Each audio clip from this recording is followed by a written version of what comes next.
Polemik pendirian rumah ibadah di Cilegon makin kisruh dengan ulah pentolan HTI yang menyebut pendirian gereja adalah suatu upaya untuk kristenisasi.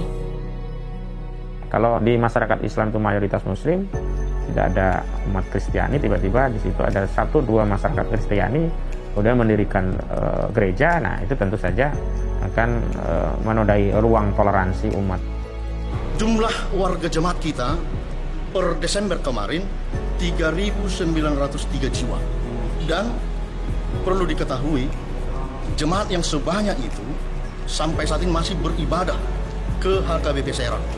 Kita khawatir ya terjadi proses pendangkalan akidah atau apa yang disebut dengan gerakan kristenisasi ya. Karena di dalam Islam ketika seorang Muslim keluar dari agama Islam dan memeluk agama yang lain itu dihukumi murtad. Nah, dalam konteks hukum murtad itu jelas sanksinya adalah dihukum mati kalau dia tidak mau rujuk ilal haq.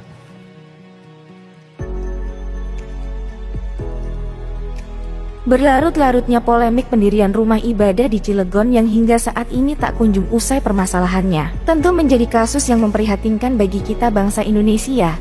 Terlebih wali kota Cilegon dan wakilnya pun seakan tak berdaya, dan malah ikut-ikutan menandatangani petisi penolakan rumah ibadah yang pasti telah menodai nilai-nilai Pancasila. Respon masyarakat yang mengecam tindakan wali kota dan warga Cilegon ini tentu sangat beralasan, karena masalah pembangunan rumah ibadah sudah jelas dalam peraturan pemerintah. Begitu juga dengan Undang-Undang Dasar Negara kita yang memberikan kebebasan setiap warga untuk menjalankan ibadah sesuai dengan keyakinan masing-masing setiap warga negara.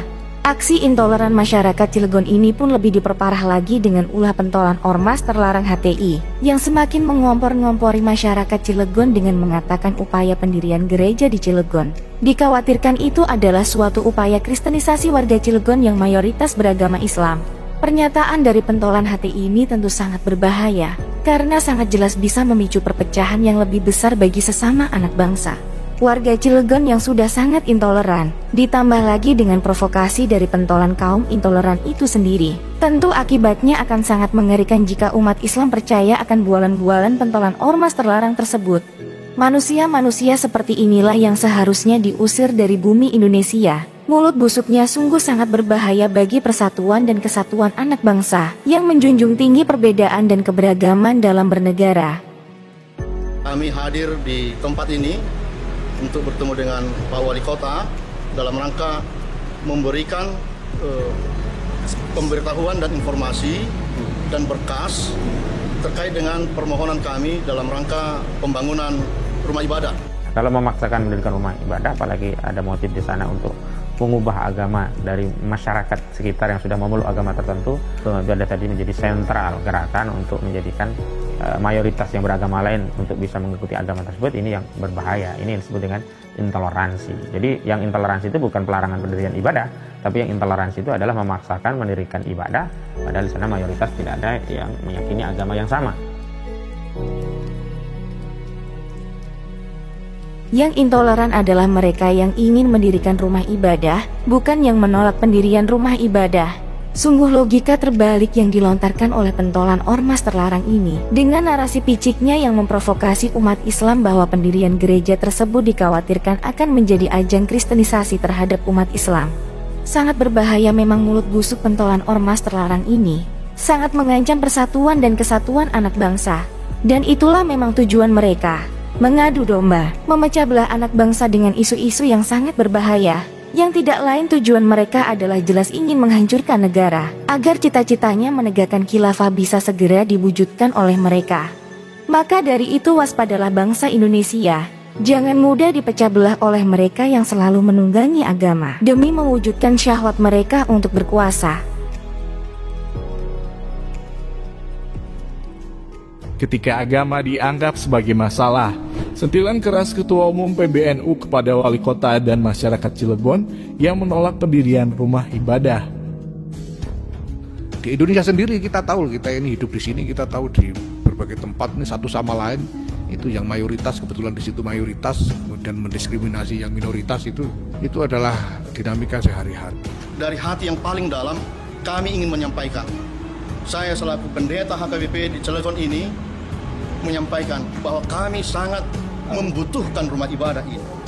Sesuai sejarah Kota Cilegon di era tahun 1970-an bahwa di Kota Cilegon tidak akan pernah ada pembangunan tempat ibadah selain Muslim. Kadang-kadang prosedur formalnya sudah diselesaikan, tapi urusan ada saja kelompok-kelompok yang masih terus mempersoalkan. Kalau memang tidak ada yang beragama sesuai keyakinannya, ya tidak perlu memaksakan mendirikan rumah ibadah. Jumlah warga jemaat kita per Desember kemarin 3.903 jiwa. Jemaat yang sebanyak itu sampai saat ini masih beribadah ke HKBP Serang. Tolong jangan sampai terjadi geger Cilegon jilid kedua. Agama ini masih dianggap sebagai masalah.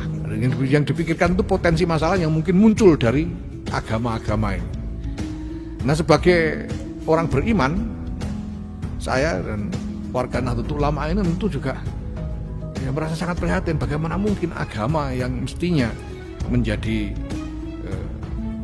cara Tuhan untuk menolong umat manusia ini lalu justru menimbulkan masalah di antara umat manusia ini.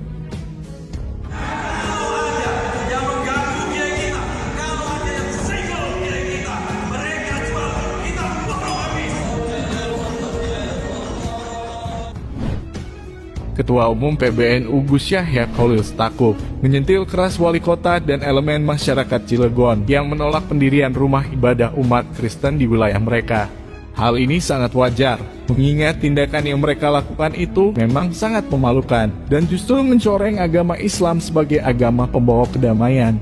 Sangat miris memang pemahaman mereka dalam beragama. Agama yang seharusnya menjadi solusi dalam menjalani kehidupan. Tapi bagi mereka agama justru dipandang sebagai sumber masalah jika berjalan berdampingan. Isu pendirian rumah ibadah bagi non-muslim bukan kali ini saja terjadi di negara kita. Umat Islam sebagai mayoritas di Indonesia nampaknya belum bisa sepenuhnya menunjukkan sikap kedewasaan dalam menerima perbedaan. Problem pendirian rumah ibadah yang melibatkan resistensi tersebut kerap terjadi dan mengganggu kerukunan dan harmoni antar umat beragama. Ada yang bisa diselesaikan, ada pula yang berlarut-larut hingga isu tersebut berpotensi merusak kerukunan dan perpecahan di tengah masyarakat jika tidak segera diselesaikan masalahnya. Kepala daerah yang tunduk dengan tekanan massa yang mengatasnamakan Komite Penyelamat Kearifan Lokal Kota Cilegon ini nampaknya memang tidak bisa membuktikan diri dan tidak becus menjalankan tugasnya sebagai pemimpin di negara yang berdasarkan Pancasila. Dia seperti ketakutan dengan tekanan massa yang dulu mendukungnya menjadi wali kota. Dia seperti tersandera dengan kaum intoleran yang dahulu mendukungnya, sehingga ketika terpilih menjadi wali kota, dia pun hanya bisa tunduk dan tidak dapat berbuat apa-apa ketika pendukungnya yang intoleran itu menekannya sedemikian rupa. Bisa dibilang wali kota dan masyarakatnya yang telah melakukan diskriminasi kepada umat agama lain ini, jelas telah menentang Pancasila sebagai dasar negara.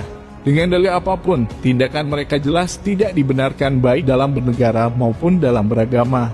Mengaku sebagai umat Nabi Muhammad, tapi tindakan mereka sangat jauh dari apa yang diajarkan Nabi Muhammad kepada umatnya. Lalu ajaran siapa yang mereka contoh selama ini? Baginda Nabi Muhammad sebagai pembawa ajaran Islam saja sangat toleran kepada umat agama lain pada masanya.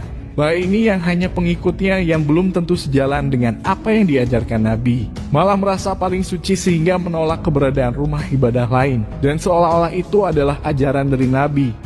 Miris memang pemahaman beragama Bani Kadrun ini, agama yang seharusnya menjadi sumber kedamaian dalam menjalani kehidupan, justru oleh mereka dianggap sebagai sumber masalah yang bisa mengakibatkan permusuhan. Terus terang membicarakan apa sebetulnya masalah yang terjadi di Indonesia, di mana-mana bikin rumah ibadah aja susah, seringkali susah. Kadang-kadang prosedur formalnya sudah diselesaikan, tapi urusan ada saja kelompok-kelompok yang masih terus mempersoalkan, sehingga di beberapa titik di Indonesia ini ada masalah-masalah yang bertahun-tahun tidak terselesaikan, hanya masalah mendirikan rumah ibadah.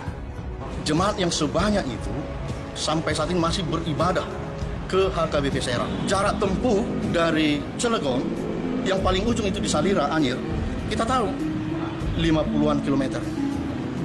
Betapa susahnya, sulitnya akomodasi, transportasi, biaya yang harus dikeluarkan oleh jemaat kita yang notabene belum semua memiliki kendaraan seperti itu. Bagi kami sebagai putra daerah, sebagai pewaris dari para pendahulu kami, para tokoh, kami sangat tidak mengharapkan ada bahasa aja nangekakan macan turu. Jangan sampai membangunkan harimau tertidur. Itu saja. Terima kasih. Jangan membangunkan harimau yang tertidur. Terima kasih. Assalamualaikum warahmatullahi wabarakatuh. Bagaimana mungkin agama yang mestinya menjadi cara Tuhan untuk menolong umat manusia ini lalu justru menimbulkan masalah di antara umat manusia ini. Agama menjadi sumber masalah. Begitulah memang pandangan sesat kaum intoleran Bani Qadron yang mengaku umat Nabi Muhammad dan mengaku paling terdepan memperjuangkan ajaran Nabi Muhammad. Namun kenyataannya apa yang mereka lakukan justru sangat bertentangan dengan apa yang diajarkan Nabi Muhammad dalam menegakkan kebenaran. Ini adalah bukti nyata bahwa paham radikal dan intoleran memang tumbuh subur di kalangan Bani Qadron. Penolakan gereja di Cilegon hanyalah puncak fenomena gunung es intoleransi di negeri ini. Namun demikian, kita tidak bisa menyimpulkan bahwa mayoritas masyarakat Indonesia adalah masyarakat yang intoleran. Mayoritas masyarakat Indonesia pada dasarnya adalah masyarakat yang inklusif dan toleran. Menguatnya intoleransi pada akhir-akhir ini lebih dilatari oleh keberadaan pentolan-pentolan kaum radikal yang belakangan memiliki posisi penting sebab keberhasilannya mempengaruhi bangsa Indonesia. Begitu masif dilakukan oleh mereka. Kaum intoleran memang menginginkan negara ini seragam dalam hal agama. Mereka tidak ingin entitas lain eksis dan mendapatkan ruang untuk mengekspresikan diri. Pandangan yang demikian ini bertumpu pada doktrin al-wala wal bara. Suatu doktrin yang menghendaki umat Islam hanya percaya dan setia pada satu keyakinan saja, yakni Islam, dan melarang untuk menjalin interaksi, apalagi memberikan kebebasan pada kelompok non-Islam. Dan memang seperti itulah doktrin yang mereka tanamkan kepada masyarakat selama ini. Puncak intoleransi di Cilegon saat ini adalah buah dari doktrinisasi pentolan-pentolan kaum intoleran yang cukup berhasil mereka jalankan. Ketidakberdayaan wali kota Cilegon yang terpilih atas dukungan kaum intoleran harus menjadi pelajaran bagi kita bangsa Indonesia bahwa jangan sampai calon pemimpin yang didukung oleh kaum intoleran nantinya bisa menang dan merebut kekuasaan. Kasus di Cilegon menjadi pembelajaran bahwa pemimpin yang menang akibat dukungan mereka sampai kapanpun akan tunduk di bawah tekanan-tekanan kaum intoleran tersebut. Dan bisa dibayangkan jika pemimpin yang didukung kaum intoleran seperti Anies Baswedan menjadi pemimpin di skala nasional, maka bukan mustahil kebijakan-kebijakannya nanti akan selalu diintervensi oleh pendukungnya kaum intoleran, yang pastinya akan membuat bangsa Indonesia hancur berantakan. Jika intoleransi saat ini hanya terjadi di Cilegon, bukan tidak mungkin jika yang mereka dukung menang dalam skala nasional, maka Indonesia akan menjadi negara paling intoleran di dunia.